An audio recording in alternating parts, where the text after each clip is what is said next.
Hey folks, in this video I'm going to show you all the parts that are going to be used in the BMW suspension rebuild.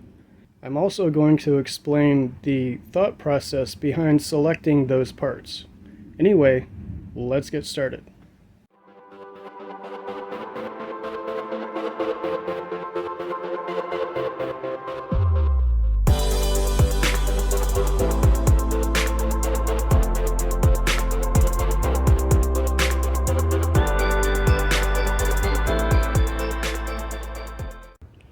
Okay, here we have all the suspension parts laid out.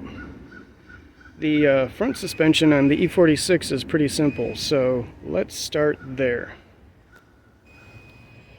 Alright, for starters we have the coilovers from BC Racing. The springs are 6K, or 6 kilograms per millimeter. They came with sway bar end links, which is pretty cool because the sway bar didn't come with any. Speaking of the sway bar, this is a 30 millimeter bar from Whiteline. Here we see the sway bar mounting bushings. Also, I bought some reinforcement plates for the sway bar mounting point, just in case, because this bar is pretty stiff and I don't want it pulling the mounting studs out of the chassis. We also have reinforcing plates for the strut towers. These are OEM BMW parts. And last but not least, we have urethane control arm bushings. These, if I remember correctly, they are 95A stiffness. I bought these instead of something like Delrin or monoballs, simply because these were on sale, and they should do the job. Moving on to the rear suspension, we have springs and dampers once again from BC Racing. These springs are 12K, or 12 kilograms per millimeter. We also have another sway bar from Whiteline. This one I believe is 20 millimeter. This sway bar came with bushings and end links. We also have reinforcing plates for the rear subframe. These obviously are from Turner Racing. Speaking of the subframe, here are the bushings for it. These are solid Delrin, and these guys are pretty stiff. These came from Garagistic. These were also on sale. Okay, moving on, we have some polyurethane control arm bushings. These are from Powerflex. I don't remember the stiffness on these, sorry. I bought these instead of monoballs, simply because the monoballs cost like 3 times as much, and I'm not sure if that juice is worth the squeeze. Also, we have adjustable lower camber arms.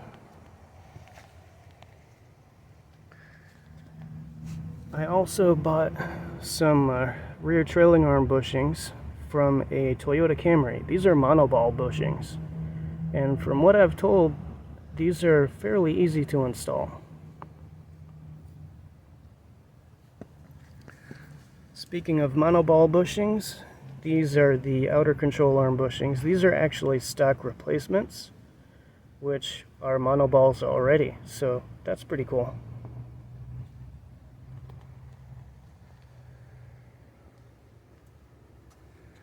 Moving on to the rear differential, we have urethane differential bushings.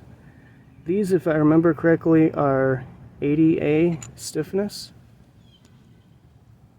We have a rear differential cover with cooling fins in it for, well, obviously better cooling of the differential. And last but not least, we have new seals for the differential. Okay, so you may be wondering why I'm using relatively soft urethane bushings for the differential instead of going for something stiffer like, I don't know, aluminum or UHMW or whatever. The reason for that is I want the bushings to have at least some give to them to absorb vibration. And that's not necessarily because of differential noise per se, but rather I don't want chassis vibration getting transmitted into the differential. I'm going to be pushing this differential pretty hard, and I want to give it every chance it can get. So if we're not dumping excess vibration into it from the chassis, maybe that will help it live longer. Okay, moving on to the subframe bushings. I chose these solid Delrin bushings because I want the rear subframe to be mounted as solidly to the chassis as possible. You see, the rear suspension is attached to the subframe, so if the subframe moves around, the suspension moves around with it, and that's going to negatively affect the alignment. I don't want that.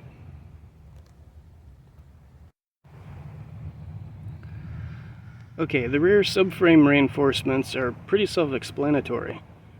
Cracking at the subframe mounting points is a common problem with the E46 BMWs, so hopefully this kit will help with that.